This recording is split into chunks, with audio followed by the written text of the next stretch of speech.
बहुत समय पहले त्रेता युग में सुमेरु पर्वत के पास अंजना नाम की एक अप्सरा रहती थी। एक श्राप के कारण उन्हें पृथ्वी पर वानर रूप में जन्म लेना पड़ा। उन्होंने भगवान शिव की कठोर तपस्या की और एक दिव्य पुत्र का वरदान मांगा।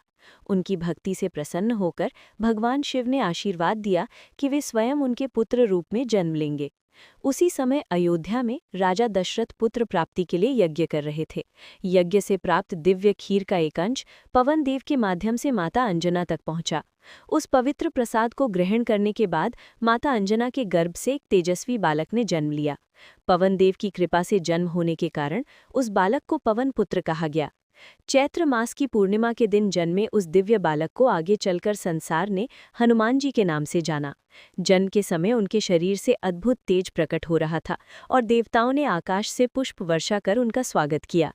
बाल्यकाल में हनुमान जी अत्यंत चंचल और शक्तिशाली थे। एक दिन उन्होंने उगते हुए सूर्य को लाल फल समझ लिया और उसे खाने के लिए आकाश में उड़ गए। उनकी शक्ति देखकर देवता भी आश्चर्यचकित रह गए। तब इंद्रदेव ने उन्हें रोकने के लिए वज्र चलाया, जिससे उनकी ठोड़ी पर चोट लगी।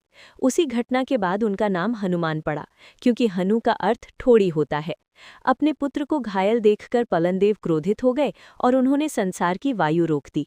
तब सभी देवताओं ने मिलकर बालक हनुमान को अनेक दिव्य वरदान दिए: असीम शक्ति, महान बुद्धि, अमरता और इच्छा अनुसार रूप बदलने की क्षमता।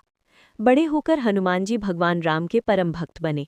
उन्होंने माता सीता की खोज की, लंका दहन किया और भगवान राम की सेवा करके सच्ची भक्ति का सर्वोच्च उदाहरण प्रस्तुत किया। इसी दिव्य अवतार की स्मृति में हर वर्ष हनुमान जयंती मनाई जाती है। इस दिन भक्त मंदिरों में पूजा करते हैं, हनुमान चालीसा का पाठ करते हैं और भगवान हनुमान से शक्ति, साहस और बुद्धि का आशीर्वाद मांगते हैं।